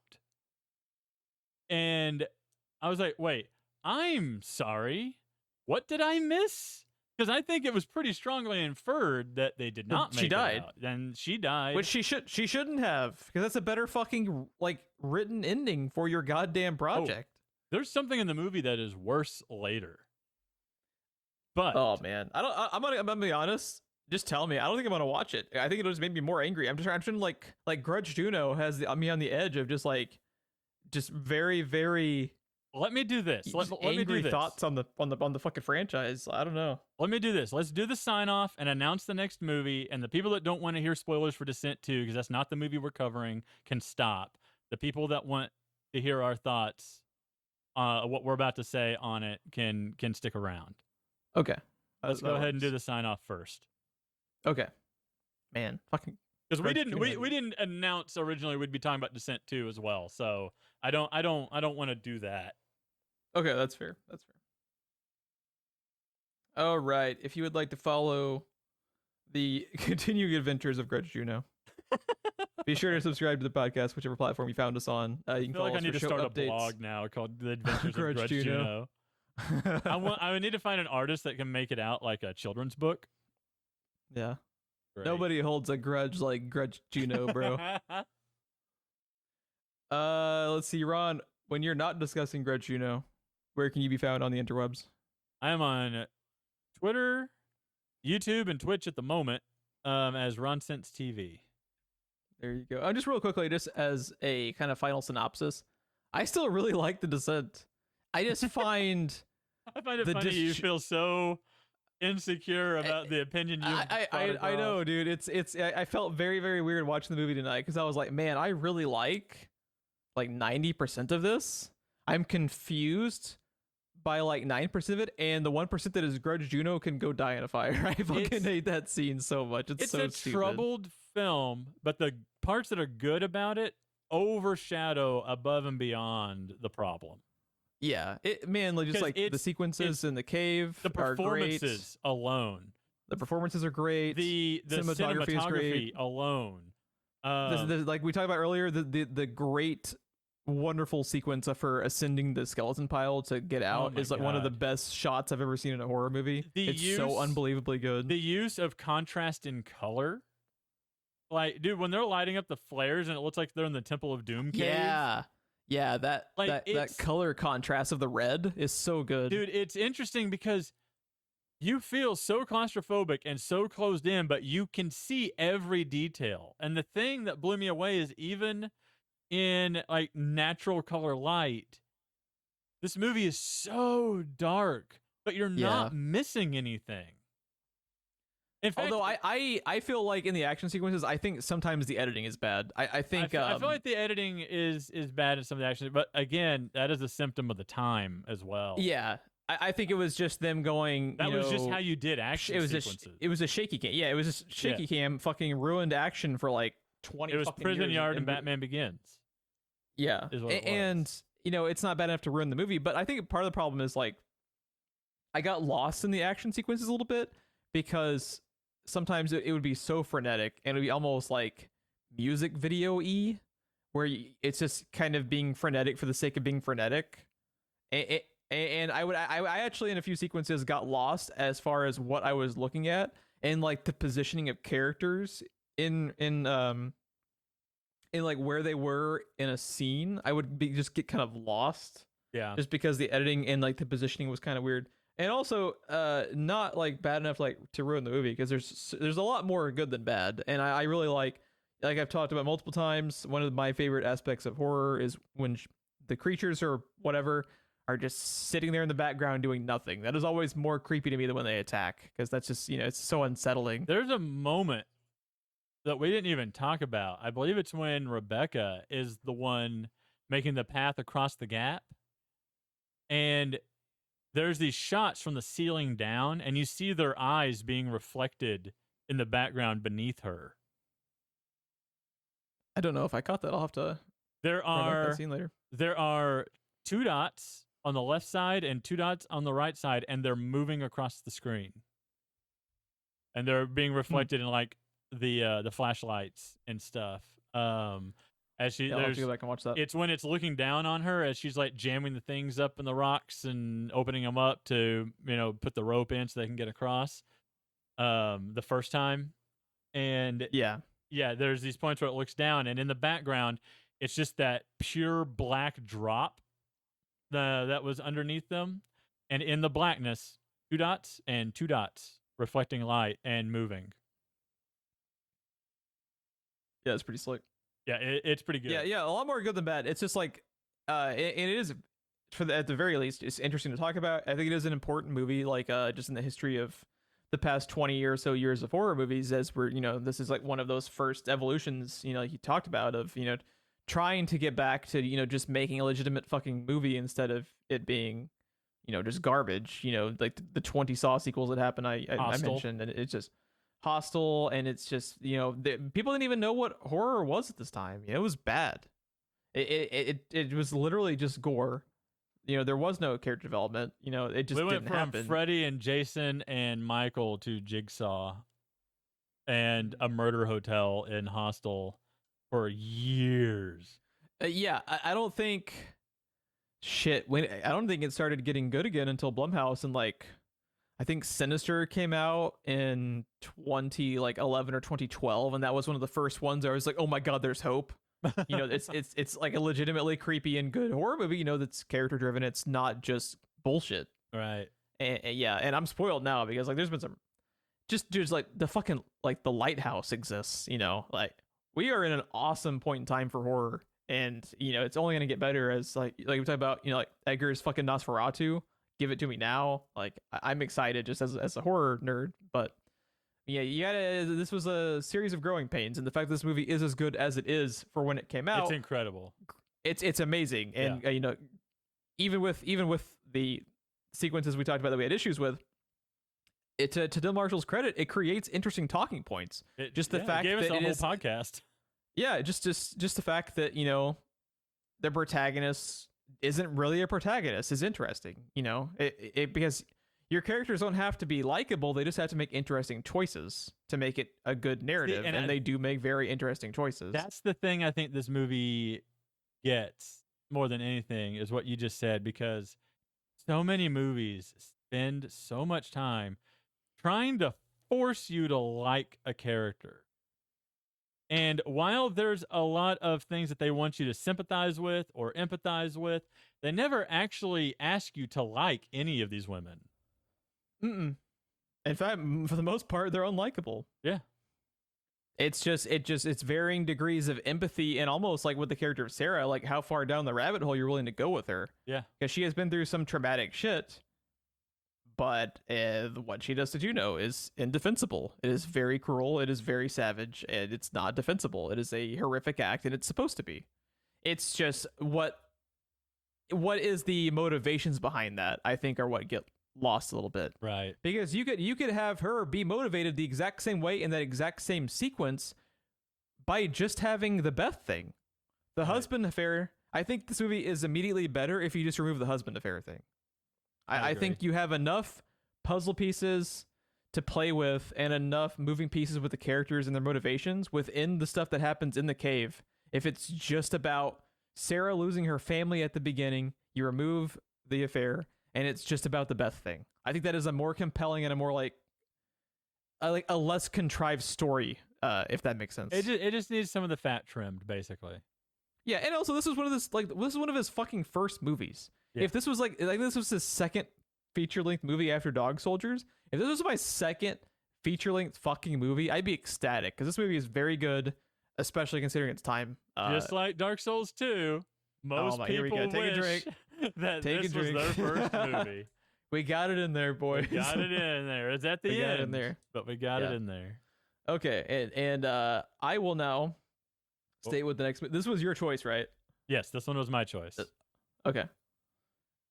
I want to talk about for our next episode, Bad Times at the El Royale. Yes, that's been on my list for a while. Yeah, that's been on my list for a while love this too. movie. I've been wanting. It has been like in the back of my mind, trying to come up with an excuse to rewatch it because I only saw it the one time that we saw it at the theater together. Same. I love this movie a I lot. own it.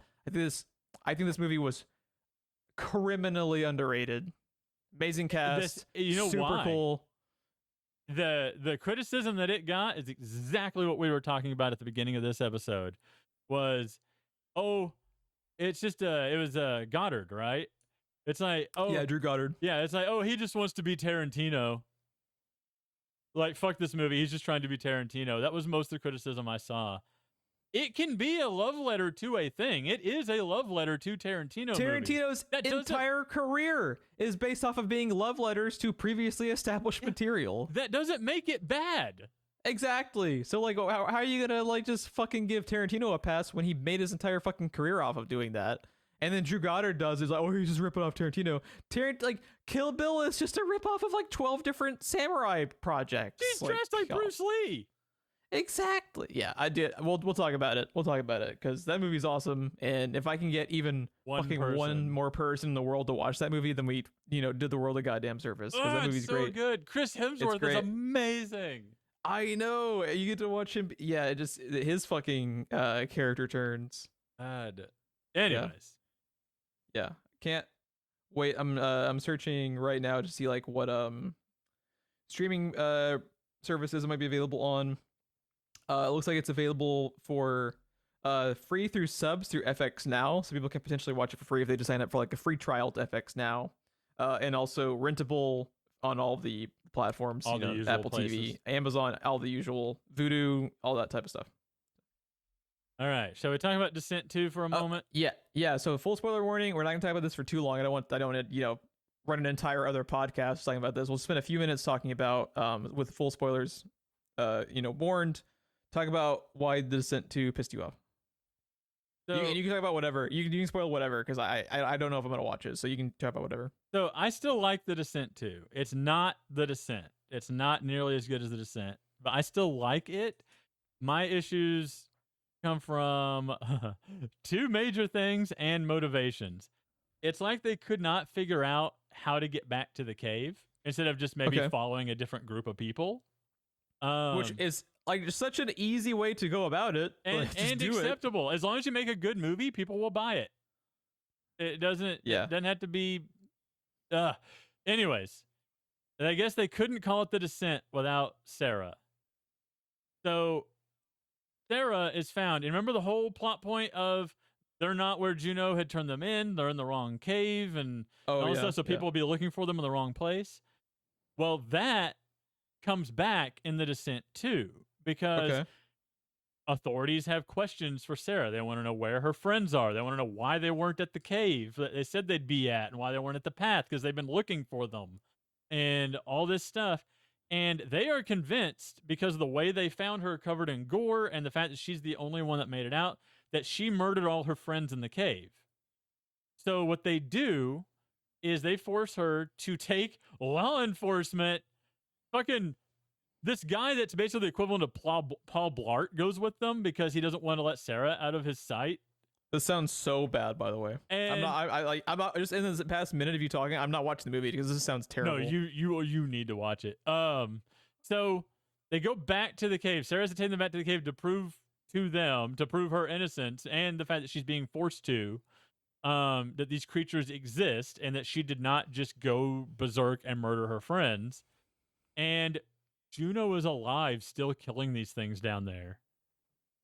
And like, are you serious? Juno and Sarah both survived, and it is them like chasing down Juno through the cave. What? Dude, how? She has one working leg. I was like the kid from Iron Man in the Ferris wheel with the ice cream cone when I saw Juno, and my ice cream just fell off the cone as I stared because I was what? Does she get one of those magic knee braces from The Dark Knight Rises. You know, Right. they just fix all of the injuries. Kick through concrete. You know, never mind what that does to the foot or the ankle or any of the bones. Yeah. So not only that, so stupid. She, in like the span of a few days, has basically become feral herself. Yeah. Oh. This. Dude. So are you wanting me to watch this as like a hate watch? Because this sounds like it would piss me off. I'm just hearing about the fact that it exists. You irritates me. need to see why there's not a Descent 3. Okay. You need to see. I think this. I'm gonna have to watch this. You at need your to place come while over. We're gonna have some gin if I'm and drinking, tonics. Exactly. If I'm drinking, We might even record a bonus commentary for it. I don't know. I'm down. I'm down because this is already getting me just like fucking irritated just hearing about this. Because you know what makes a better fucking sequel? Set it 100 years earlier with the characters they established ran into the monsters first. Done. That's More what the interesting Descent movie. 3 should have been. The Descent 2 should have been the Descent 2 ritual, should have but been that. instead of the woods, it was a cave, and then 3. Yeah. Yeah. That is such an instantly better movie. Instantly. Everybody doesn't knows require the third movie has to be a prequel, Jeff. Everybody knows that. That's true. I like prequels like that, you know, in that type of setup. I think it's kind of cool. Underworld and Tremors. Actually, that was the fourth one in Tremors. I dig that though, and you established it, and it doesn't require fucking contrived plot holes and shit. Like the fact that Juno is still alive is complete nonsense and completely undercuts the entire point and themes of the movie in the first place, which were already kind of like poorly conveyed in some instances. I mean, she has a limp, if that helps. That's so stupid. Juno and Sarah are both alive, and Sarah has to confront Juno after what she did to her. Yeah, we'll get drunk, or at least tipsy, and hate watch commentary that, because that sounds ridiculous. And yeah, I will just pretend it never happened, like in canon, because I already have blocked out Grudge Juno. Grudge Juno didn't happen, so I can just pretend the sequel didn't happen either. I guess we'll figure it out. Yeah, it's so. Oh my god, you have to watch it. It's glorious. Because if it's something, I had a feeling, because if it was something that like pissed off you, you know, it would piss off me, because I usually get like the stuff that, you know, can mildly irritate you can really piss off me if it's just such like a layup of an idea that they don't do, you know, and they intentionally go out of their way to make like a more difficult movie to make by having just stupid ass decisions. Like what part of this? Like, why wouldn't you just go the direct to DVD like fucking horror movie sequel route that everything else does of just rehashing? Like, why would you rehash the same characters and not just have new characters? It just makes no sense. Because it's the so same stupid. title, Jeff. No, they literally do an Alien 3 on you. Dude, because the first like thing all that the other happens fucking is Sarah's alive. But it's so stupid because like all the other fucking horror franchises just use different casts for like all of the billions of sequels. It's like an established thing that's totally acceptable to do. Like they all have like different casts for the most part. Like your thing is not Alien. Yeah. We're not talking about like it's not Ripley. Just have a new like the Descent can just be the caves and just be the creatures. But like, Jeff, this is the best horror thriller since Alien. We need to wrap up this podcast. You know what? I changed my mind. Fuck the Descent. Yeah, it is baffling to go from a movie so technical in everything, the writing and everything like the Descent, to go to the Descent 2. And it's just like they could not come up with a reason to revisit the cave. And you know what? Also, you just need to have, I don't know, 3 or 4 more people find the cave. What's also exactly, or do the prequel route. Just you fuck something like do literally anything other than what you did. If it's a good movie, I'm gonna buy into your reasoning for being there. There probably is a universe where you could convince me the Sarah Juno thing was a good idea if the movie was good enough. This movie is not good enough. There's no reality where Grudge Juno was a good idea. Oh my god. Oh, Juno's got a grudge in 2. But also the editor being chosen as the director for the sequel is also a red flag, because the only like one of the biggest problems in the first movie is the editing and the fact that the studio was like, that's the guy we need. Get him. Get him. Yeah. Ill-advised. Like literally sounds like one of the most ill-advised sequels to a project that we like ever. So I think it probably would be a good little commentary with a boost of gin and tonics. Yeah, I can get down with that idea. Yeah. Any other stuff that you want to touch on before we like officially sign off? Nope, that's all I got. I'm done. It's been a very cathartic episode of Screenplay Rewind. But It sounds so. Knowing the original ending, why I was so angry the next day when I went into Descent 2. And I then can't imagine. to get like a third of the way through the movie and for them to just run into Juno, I'm pretty sure that I turned into the dude from the Thanks Obama meme that just drops his popcorn in the floor and throws his hands in the air. Like, what? How did that happen? Like, I'm pretty sure I just turned into that guy. And then the roller coaster on top of that of being introduced to the American ending that you didn't know happened.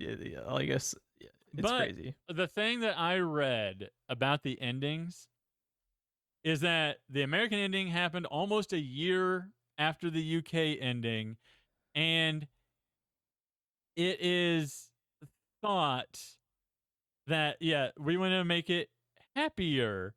But the thing I was reading kind of made the implication that they wanted it to line up with Descent 2 more, because Descent 2 would have already been happening. Lame. It would have already been filming. Fuck that. Just make another. If you want another fucking sequel, just have another freaking round of characters. It would have already been either in writing or in filming, and they knew what they were doing. And it's like, can we change the ending? Because our movie sucks. Yeah, that's disappointing. But hey, on the bright side, we got past it. I didn't, Jeff. I am Grudge Juno. I crashed the boat. I am Grudge Juno. Holding a grudge, Juno. I'm holding a grudge, Juno. I got a Juno level grudge. Juno, grudge level, Juno. I don't even know what I'm saying anymore. We gotta go. Yeah, it's fine. We gotta get it. Thanks everyone for listening. I think. I don't know. You be the judge. You right into it. This episode of Screenplay Rewind has all been a dream sequence. You'll be waking up and it never happened. You're fine. You're fine. Goodbye, everybody.